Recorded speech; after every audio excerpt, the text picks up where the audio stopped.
I'm Gilbert Cruz, editor of the New York Times Book Review, and this is the Book Review Podcast. On this episode, Sarah Lyall once again has the chair, and she's in conversation with the novelist Colm Tóibín. Let's turn to that now.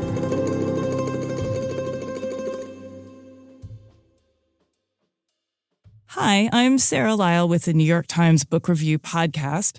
I'm delighted to have here in the studio the Irish writer Colm Tóibín. He's a novelist, short story writer, poet, essayist, journalist, and the author of numerous works of nonfiction. He teaches literature, among other things, at Columbia University, and he's here to talk about his new book, Long Island. It's his 11th novel. Long Island is the sequel to Brooklyn, published in 2009. That book told the story of Eilis Lacey, a young Irish woman who comes to America and eventually finds love with Tony, a man from an Italian family. This new book picks up 25 years later with Eilis married to Tony and living on Long Island with their 2 children. So the first question is the simplest one. Tell us briefly about Long Island. What is it about? It's 25 years after Brooklyn, so it's got to be around 1976.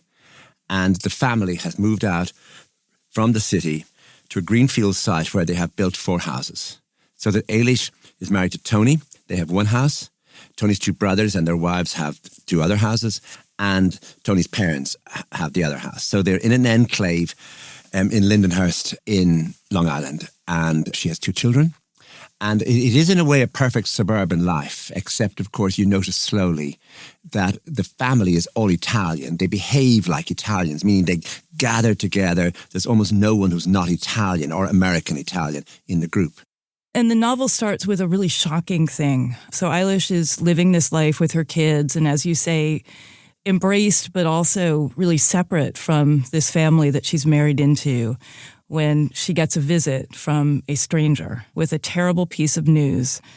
His wife and Tony have had an affair. She's pregnant with Tony's baby, and when the baby comes, they're going to demand that Tony look after it. I was determined not to write a sequel to Brooklyn. I don't like sequels, and I don't think novelists should do them. So, I mean, this is 15 years ago that Brooklyn came out. So I've been holding back. I hadn't even been thinking about it until one day, for no reason, an image came to me. And it's this image, that there she is in her suburban setting. Her big problem this particular afternoon, in the early summer, just say in sort of April, May, is will she or will she not have a cigarette, because she's trying to give up cigarettes. And a knock comes to the door and she can see the silhouette of a man. And I have to make him Irish because I have to get a particular tone right. If I make him, say, an American, I will get one word wrong in all of this. And so he simply says to her, "Are you the wife of the plumber?" It sounds like an accusation. And eventually she says, she is. Tony, her husband, is a plumber. He said, "Well, he did a very good job for us." And it seems still aggressive. And he says, "Your husband did such a good job that my wife is going to have a baby in August. And I know I'm not the father. And if you think I'm bringing up this brat who's wasn't conceived as my other children were in a very decent way, they're not. So I'm dropping it up here on the morning it's born. Don't think I won't do that." It's so heartbreaking, and it starts the novel on this real trajectory of anxiety, where you, the reader, spend the whole time worrying what is going to happen with all of this. But before I go into that, let's go back a little bit to, you said you don't really like sequels or didn't want to write a sequel, and I wonder why you came back to this family. And I especially want to ask you because it's a book that many people, including me, really loved those characters, really cared about those characters, and I feel like when that book ended, they were on this sort of gentle sea, sailing off to a really happy future. And now you've just added like a hurricane and a sea monster and all sorts of other things into their lives and really shaken them up in a way that's quite upsetting. Why did you want to come back to them, and why did you want to do this to them? There was no want involved. In other words, I didn't want to do that. Just think about it. If it was a sequel to Pride and Prejudice, where Mr. Darcy turned out to be a complete monster. If it was a sequel to, for example, if there was a sequel to James Joyce's Ulysses and it was going to start another day, it would ruin the first one. So there was no want involved. It was merely that scene came to me as something exact, and it was with those same people. And I realized this is not a sequel. In other words, it doesn't take you up from the very last minute of the last book and show you what happened the next year or the next month. It begins with a plot being an action which is going to have consequences. And I was thinking about the idea of plot because a colleague of mine at Columbia had written a book, Edward Mendelsohn, had written a book in which he defined plot just almost casually like a professor saying plot. Well, what is plot is action that has consequences. And I was thinking, I do so much action and I do consequences, but imagine if there was an action that required detailed consequences. But I was thinking about that in any way. And then this image of that man at the door saying that to her, what would happen then? So in a way, I wasn't thinking about the last book at all. It was what I was going to do now that I had smashed the afternoon for her. What would I do to her now? How would she recover? How would she manage? But I had the character already, but now I had a new story. That's so fascinating because I think as a reader often, or at least the sort of reader I am, where I start to almost think of these characters as people I know and people I care about. And it's interesting to talk to a novelist, and many novelists have said the same thing to me, where they say they sometimes think of these characters as not pawns exactly, but as ways to convey things that are beyond the character themselves, so that they don't really feel emotional toward the characters in the way that maybe a reader does. And I wonder, am I getting that right? No, I think I feel very close to her, that I followed her to Brooklyn. And now this idea of how she's going to respond to this. In certain ways, it is inevitable that as the story unfolds, you begin to see that this marriage is a marriage of unequals in certain ways, in that she herself is so... I think her mind has sharpened over the years. You can see in arguments she's having that she's really become quite articulate without having a job to match that or a place in the world. So she is frustrated in that sense. And Tony hasn't changed at all. He's usual. He makes jokes and he wanders about and he's very good at what he does. But that actually I'm not setting about to punish her and see what she'll do. That I think out of this will emerge a person who's even more interesting than she's been in Brooklyn. One of the things that's so poignant about her character is you get a sense of people making decisions around her, not allowing her to have any input into those decisions, not asking her permission. And these are all Italians, but I felt like this was a little bit Irish as well. This notion of everybody knowing things that other people didn't know and not telling them. And I know this. Don't tell your sister I told you. Pretend we didn't have this conversation. And that she herself doesn't have a lot of self-determination to make her own decisions. Yeah, she's a ghost sometimes. That when the big family is having their big lunch, it is as though she's not there. So when she really isn't there, they don't seem to mind very much. But she isn't a ghost for her children. So it is as though both herself and Tony have really worked on that. But it's not been work for her. She can make jokes with her son, who seems to be more easygoing. And then her daughter is more studious. But the relationship with the children is very close and is something that she seems to have put a lot of her own life into. So to that extent, she's in two worlds in a way. Her world as a mother, where she's been immensely, I think, effective. And then the world outside, where she really is a ghost. Really, there isn't any place that she could recognize herself or is recognized. So in a way, it's ambiguous. But in other ways, as she emerges, as a problem comes, she really does have to begin to assert herself. And my job then is to make that credible and dramatic. Did you always plan when you started the book that she would go to Ireland again? Yes, she really has to go back. I mean, when I realized, I did the maths and discovered her mother could be 80, then I thought, let her mother be 80 and make that into a moment where you will have room later for a celebration, however it will be, a sort of gathering. But then I thought, I need one more gathering. And I thought, when she goes back, there has to be a wedding. And then I had to work out who's getting married. And did you already have in your head that she would, so just to catch up listeners, she goes back to Ireland and she goes back to the town where she grew up in, Enniscorthy, which is your hometown as well. And everything's the same. Her great friend Nancy Sheridan, who she was so close to when she was a child, is now a widow and is dating and engaged to Jim, Eilish's old boyfriend. So that's the tension we get immediately when she gets back there. But it takes a long time for the characters to all know that all of this is going on, actually. Yeah, one of the things that was happening was that I was teaching various courses over a number of years at Columbia on the 19th century novel, the early 20th century novel. So I was looking at something like The Golden Bowl by Henry James, for example, in which there really are only 4 characters, and in which the number of things they don't know about each other, the secrets kept. So I was realizing, while this might seem like a great Irish subject, it is actually the intrigue surrounding any form of adultery or the beginnings of any form of relationship outside marriage includes enormous secrecy, things hidden, things withheld, things half told. So I was sort of working with that and working as well with, ideas in Edith Wharton's Age of Innocence, in which an outside woman seems more glamorous, comes into a traditional community. So while it is, of course, it's an exceptionally Irish novel, I think, but I was getting this energy from the various people, the various geniuses that had really refined this system about knowing and not knowing in the novel. So interesting, because of course, when Eilish gets back, she doesn't know about Jim and Nancy's romance. Nancy doesn't really know that Eilish has started to talk to Jim separately and maybe rekindle some of their love for each other. And then it becomes a sort of race against time for who's going to find out what, when, and what they'll all do. And Eilish's mother doesn't know what problem she's having at home in America. So she can't tell her because the mother will never stop talking about it once she knows. So it's better just to not have her know. But in not having her know, it means she can't discuss it with anyone now. So that's another secret that's being kept.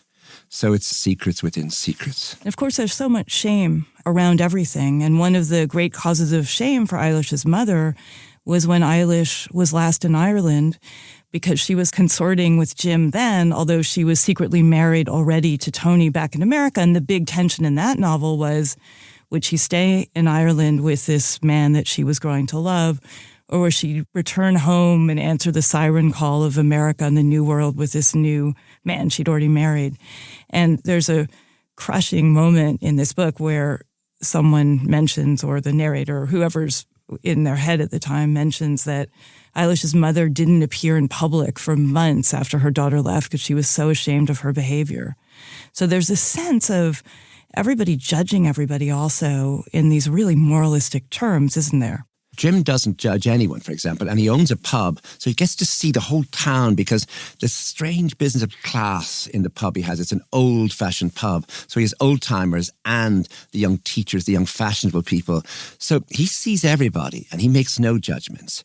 In a way, Nancy makes no judgments either. It's a strange sense of the surround. There are people not named in the book who seem to have enormous power of watching and making judgments and being moralistic. But at the very center of the book, the characters themselves are not moralistic. They're not quite sure what is right or wrong. They don't think like that. They think about, they're so immediately connected with their own emotional lives and with making sure that something or other is kept hidden and will eventually be revealed, that I didn't have to think much about ethics or morals. I just let them loose and free. So interesting. Did you know before you began the book how it was all going to play out? I did. You did? Well, we'll get to that a little bit at the end. But tell us a bit about the town. When Eilish goes back, it's the mid-70s, it's 76, and it seems like it's very old-fashioned still. Her mother doesn't have a telephone. Her mother doesn't have a refrigerator or a stove, and there's a big tension because Eilish buys them for her and the mother resists putting them in and resents that her daughter feels that she's poor or not modern or whatever. And it feels maybe it's in the midst of change, but certainly when Eilish runs into people she used to know, they seem in some ways stuck where they had been before. Eilish doesn't realise first how fashionable she is, because she isn't fashionable in Long Island. With her sisters-in-law, she's not fashionable. But here when she comes home, there's something about her skin, her clothes, just how she's kept her weight. All those things are noticed by everybody. But there is change, I'd be very careful not to have seismic change, but little bits of change. For example, Nancy's 2 daughters really have seen magazines and they want a new sort of design, which is much more austere in their living room, in their living quarters. Instead of wallpaper, they want paint on the wall. They want one colour on the carpet. They want everything to be managed. And that's a new thing, and that's 1976. It's 1976 partly because this is the last year where I was around Enniscorthy all the time. After that, I went to Spain. I went various other places. But in that year, I would have a real sense of who went to what pub, of who was changing their design of their houses, what sort of car people had. And also the whole way Dublin is being used in the book, that you go to Dublin sometimes to buy clothes. Women do. I'm not sure 5 years earlier women would have done that. I think that's a big change, that she meets somebody who's able to tell her, go to Switzer's in Dublin and you'll get this. And so there are little moments where you can see things beginning. When you were there in Enniscorthy in that year, you were a teenager, yes? You had gone to boarding school, and then you upped and went to Barcelona, yes? How did that happen? How did that come about? A lot of things like that are the same as ideas in novels. And they're often bad ideas, where you get a sudden burst of energy in your head about some idea, like the opening of this novel, for example. The Barcelona was just the same. Someone said to me, it's easy to get work as a teacher in Barcelona, even without any qualifications, as long as you have a university degree.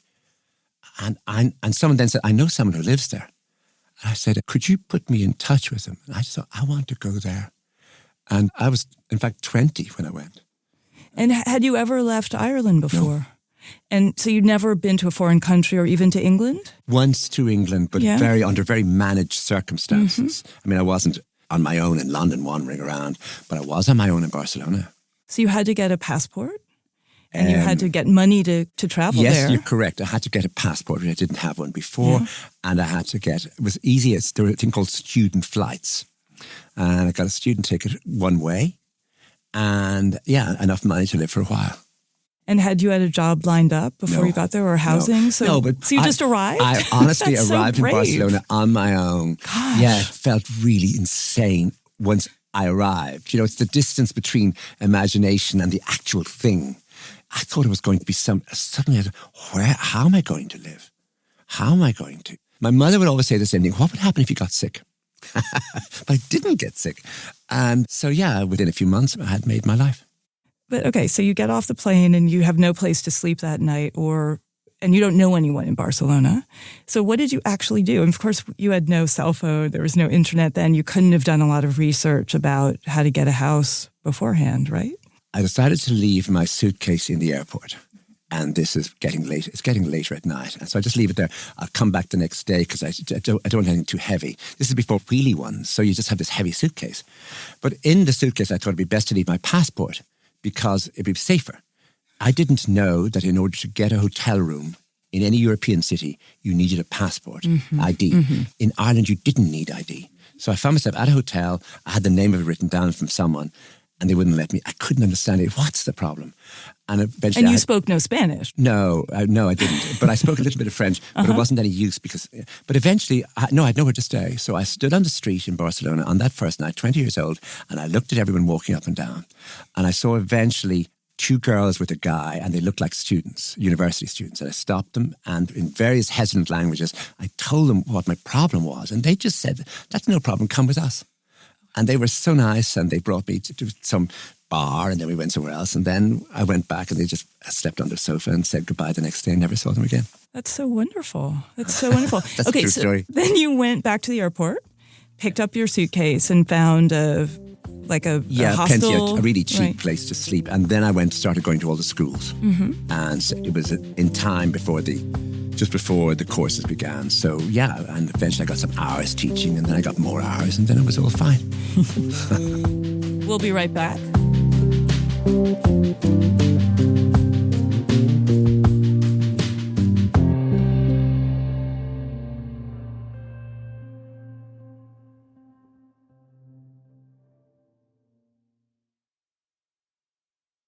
Welcome back. I'm Sarah Lyall with the New York Times Book Review podcast, and I'm here with Colm Tóibín, who's here to talk about his new book, Long Island. Colm, you went back to Ireland, and originally you had wanted to be a civil servant, but you decided to be a journalist. Yeah, I drifted into journalism. Mm-hmm. I eventually became editor of the main current affairs magazine in Ireland. I mean, very quickly. It was a time when you could make those moves quickly, which you couldn't do now because everyone has to professionalise. You have to do a journalism course before you're a journalist. You have to do a teaching English course before you become a teacher. In those years in the 70s, you really didn't have to do those things. One thing I'm really struck by Brooklyn and Long Island is this doesn't mirror your own immigrant experience. You didn't come in a tradition where your family all moved over and you're describing your family. This is completely made up, but it must come from a lot of experience with friends or neighbors and things like that. What were you trying to get at by talking about the immigrant experience this way? In the novel Nora Webster, which is about really set, it's the most autobiographical novel of mine because it's set in the 3 years after my father died when I was 12. And it's told from my mother's point of view. So I was watching her. And in the third or fourth page of that book, I want an account of someone coming to visit a widow soon after her husband's death and just talking. And so I picked something from memory. A woman came and I remember her scarf and her hat and she had letters from her daughter in Brooklyn. It wasn't New York, it wasn't Manhattan, it was Brooklyn. And they talked and I listened and the woman left, in a normal way. It was all very polite, all very easy, tactful. It's a small town at its most, I suppose, comfortable and consoling. But eventually someone said, maybe the next day, that woman's daughter, that girl that went to Brooklyn, she came home once. And she couldn't tell them she was married because that would mean when she would go back, she'd go back forever. So she just took her ring off and then eventually one day she told them. That's all I knew. Now I put that in as a tiny little story into Nora Webster. I then go to Texas for 3 months to teach at the University of Texas at Austin. During those 3 months, I get uneasy about being away from home so much. It's not away New from York. home, Ireland. Ireland, yeah. Suddenly home is Ireland. Mm-hmm. And suddenly I'm in this very privileged position. And yet I'm feeling, especially in the mornings, I wish I was home. And it's curious. And I go home for Christmas. And so I would have seen a lot of friends and family. And then I go back to the novel. And I read the opening just to see how it's going so I can add to it. And I see that story. It's just 4 lines. And the minute I see it, I realise that's a story that's got an arc. They're going, they're coming home, they're telling, and they're going back. And I thought it might be a short story, one of those stories that comes in 3 sections. And then as I worked on it, it grew longer until I saw an overall shape for it. It was the shape of a novel. That's really how it came. But without the Texas experience, without that business of lying awake in the morning, I should get up. I have no problems. There's nothing wrong. But I'm feeling a funny anxiousness. It's not anguish. It's not as heavy as that. It's just something. And it's about home. And maybe about Texas, so far, Austin being so far from the sea, that I couldn't find a river. I couldn't, all the things that I was used to. And I was driving, also you drive on the wrong side of the road in America. and so I was driving a PT Cruiser and am I on the right side? What? Because some of the roads are, in Texas, there are not many cars on some small roads. Am I on the right side of the road? Which side is it? Anyway, I came home and I wrote Brooklyn and I wrote it pretty quickly. So interesting when you talk about home because right now you live partly in LA, partly in Dublin. You have a house on the coast of Ireland near where you grew up in County Wexford. And you're in New York for some time each year teaching at Columbia. And I wonder what you think home is. Oh, yeah, it's curious because when you get to my age, I'm going to be 69 soon. You ask, home is where your CDs are. And my CDs, of course, are in Dublin. But are they? No, why, of course? Why are your CDs? Well, because you see, I was living there all along, so I didn't move in and out of there. So it was always that house. But my partner lives in Los Angeles, so I'm there as much as I can be. And then I teach at Columbia 1 semester a year. So I'm mainly in America now. I drifted into America. Do you feel as much Irish as ever? Do you feel more Irish when you're in America? How do you think of Irishness? You don't think about it until someone looks at you and says, "Are you British?" And then you immediately go, what Samuel Beckett said, au contraire, whatever that is. But yeah, obviously I realize sometimes, especially when I'm teaching and I'm in the middle of explaining something, I realize I've just used a word that I'm not sure is used in America. There's also the big problem, which could happen in England as much, is the business of being the stage of playing an Irishman. And you've got to be very careful with that because it leads nowhere. So you've got to be very conscious of that. But you see, I'm mainly on my own in New York. I'm mainly getting ready for class. I'm writing. So it's not as though I wake in the morning, I get into the shower as an Irishman and come out. Like, you just don't, it seems so natural to me that I don't think about it. So I don't know if I'm more or less Irish. But certainly, if you look at Eilish's experience, I mean, she's uncomfortable in Long Island with her husband and his family. And when she goes back home, I mean, the way we all do, no matter whether our home is in another country or in the next state in America, you're never the same person you were when you left, and home is never what it was when you left, and it starts to irritate you and you start to feel strange there as well. And maybe there's an inherent loneliness and an inherent, no one really knows who they are that you're trying to get at. Yeah, I'm conscious of that with students sometimes, where they come from so far in America. You know, you could have students from Wyoming coming to Columbia, and you realize that when they go home for Christmas, it must be strange. Oh, I know, it was during the pandemic, I really noticed it, where students had to go home in March and stay home for the rest of the semester, and I would see them only on Zoom. And I realized for some of them, it was a huge wrench to be back in your old bedroom in some house in some remote place. So that I think everyone experiences this idea of going away from home and coming back. So in a way, I'm trying to deal with common experience, but make sure that in the novel it's particular experience rather than general. I don't want to politicize it. I want to personalize it. I want to bring it down to exactly what sound was the first sound she heard in the morning. The sound of the running of a shower, or was it another sound of someone on the stairs? Just to get down to the intimate sounds. I mean, the things that barely get remembered. When you talk about this notion of leaving and going back, et cetera, I wonder if there's an American, you know, the way we look at that in America is everybody has the option to do that. We're all trying to go somewhere else. And especially when you come to New York, it's a place to leave your boring life or your prejudiced life or the people who didn't understand you and find your people here. And of course, the way you depict it when they move to Long Island is there's a real cost to that. You lose what was comfortable to you. You lose people who knew who you were. And there's a loneliness in it as well. Well, I mean, I think what you're saying is totally true, that there's such a difference between the Irish view of moving. Because since the 1840s, every generation of Irish people, they have lost somebody. And they would use the word lost, even to England or to Australia or America. But if it's Australia and America, there was a time when people would never come home again. So you'd see them going over and you realize they're just lost. So letters would come, even letters with money might come, but the person was lost. So you see emigration, and indeed you see migration, the moving, as almost tragic, but as certainly sad.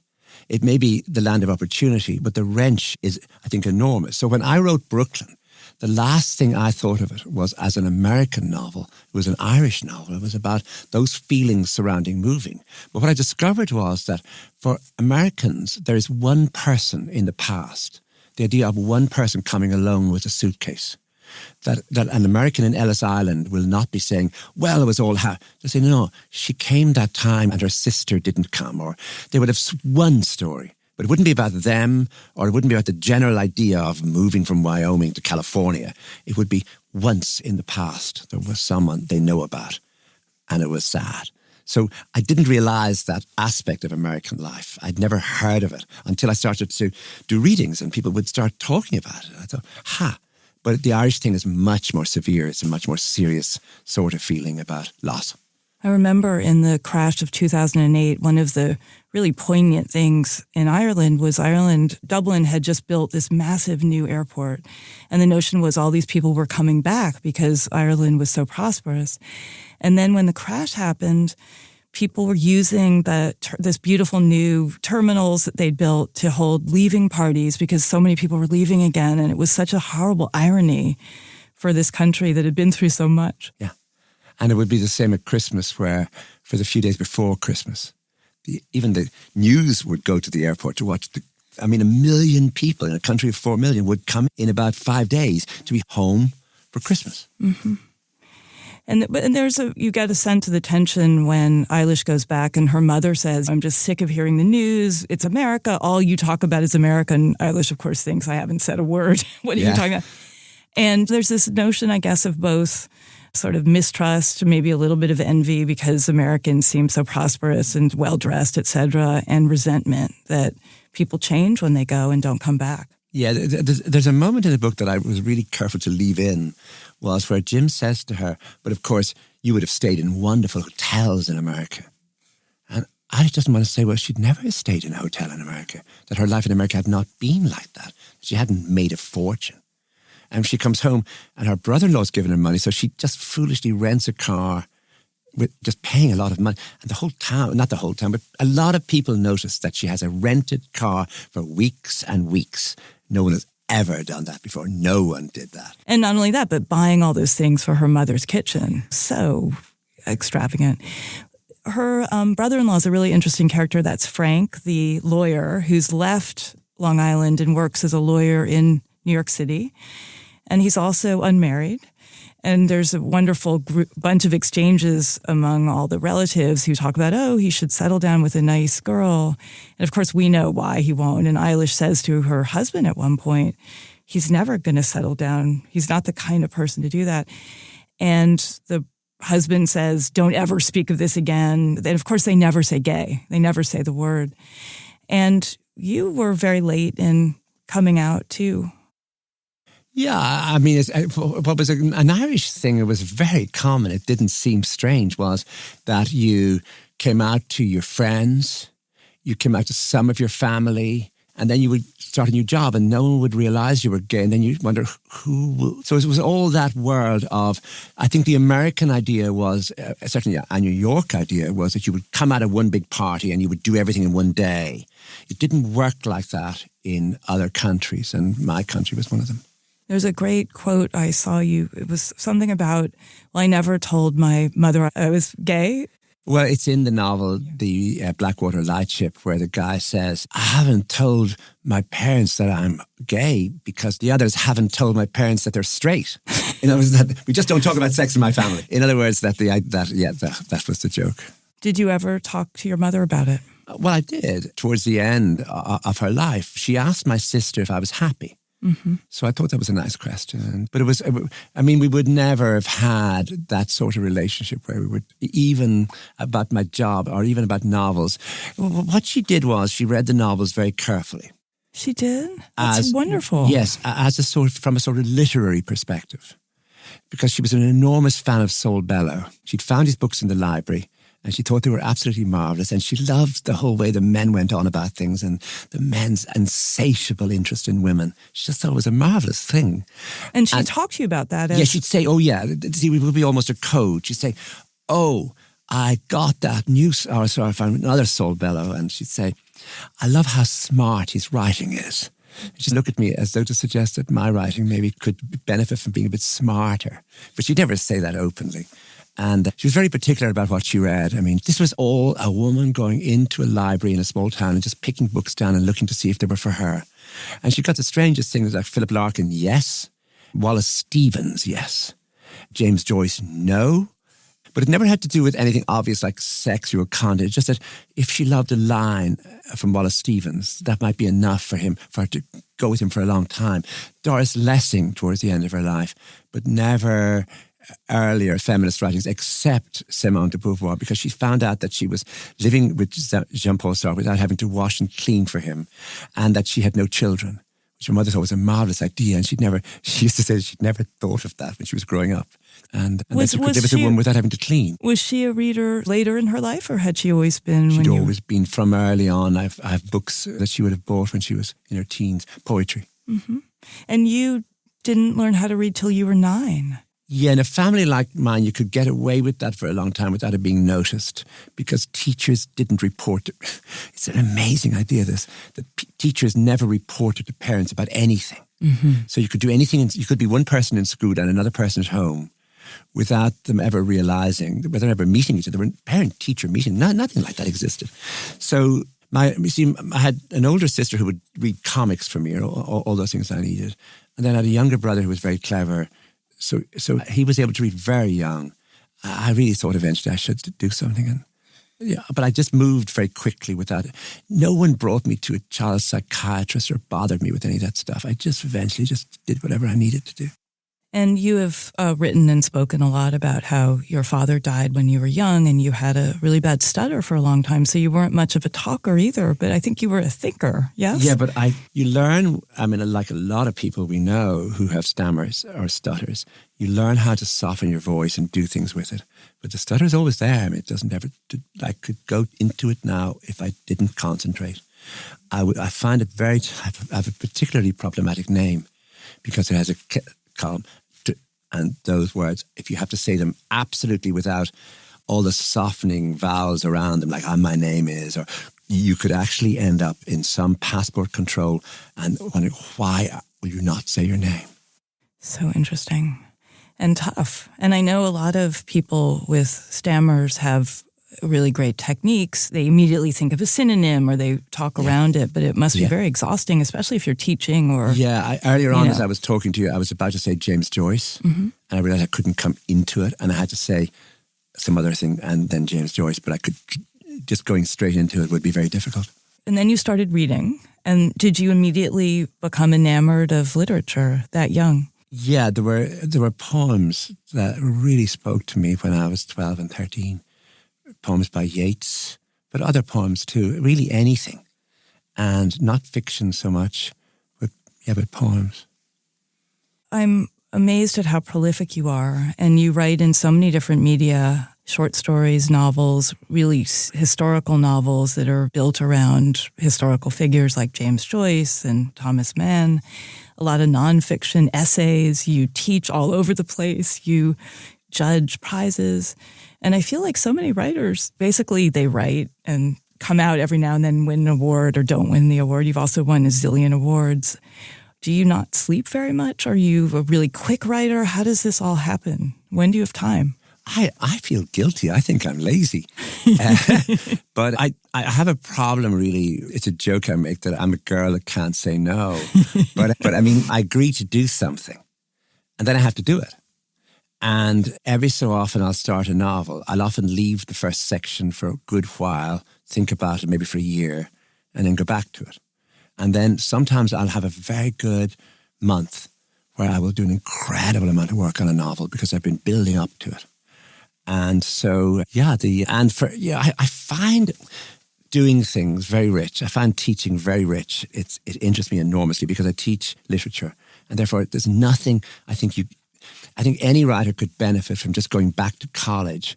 Often I feel it'd be great if 10 writers could come into the room and study Ulysses in their 60s and just see what Joyce was doing, or go back to looking at the roots of the novel, say in the 18th century, but not as creative writing students, as young, but as middle-aged novelists or as elderly novelists. I think we could all learn constantly from studying closely.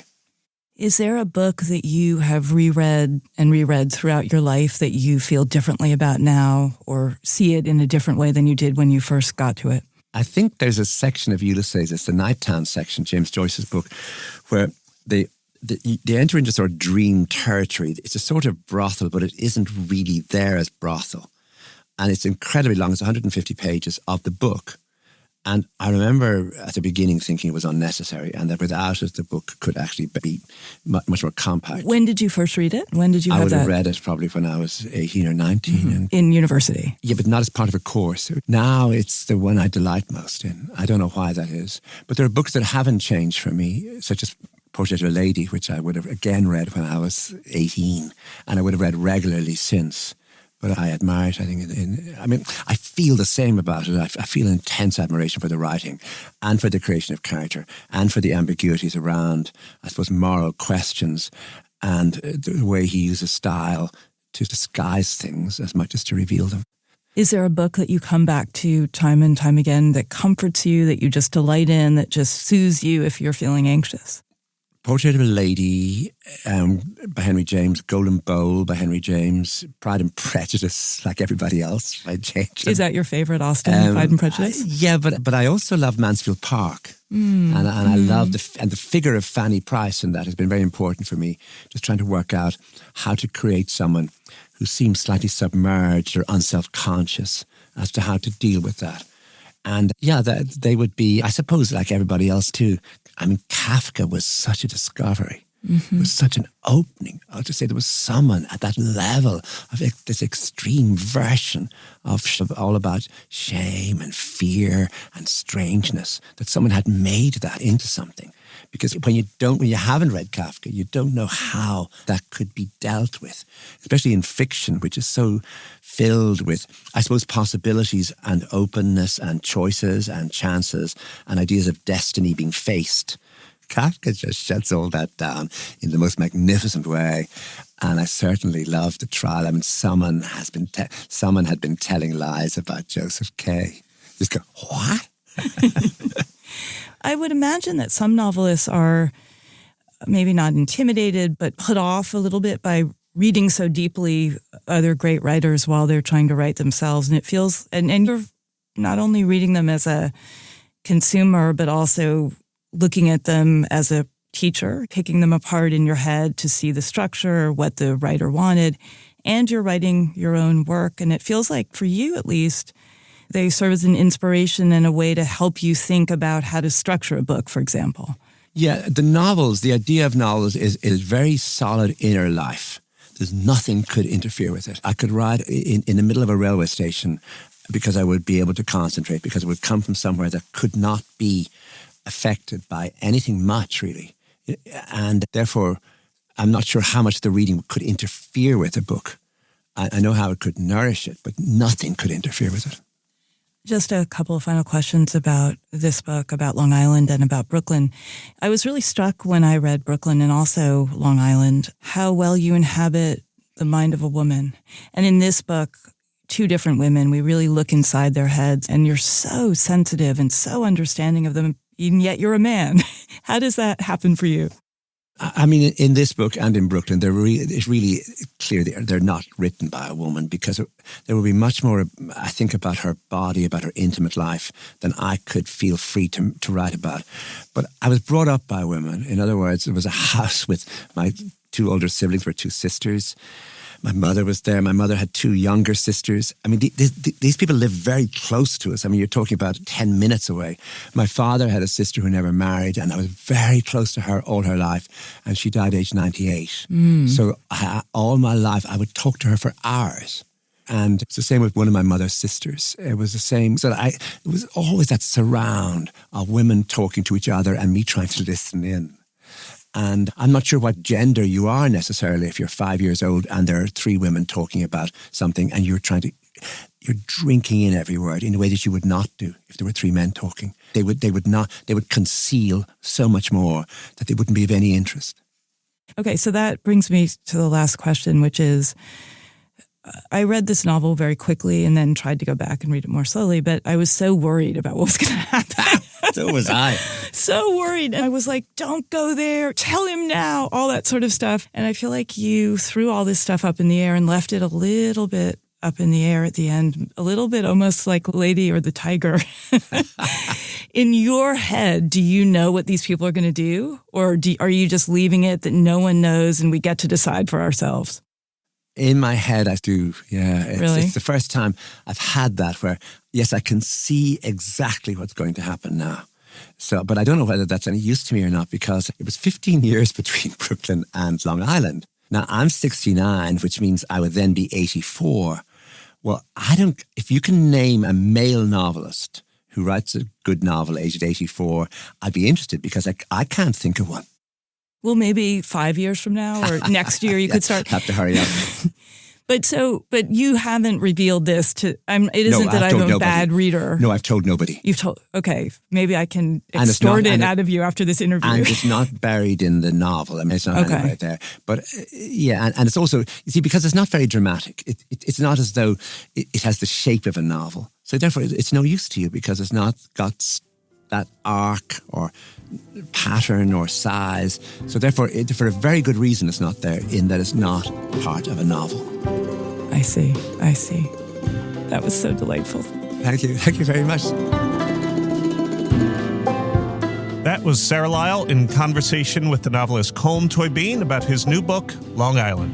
I'm Gilbert Cruz, editor of the New York Times Book Review. Thanks for listening.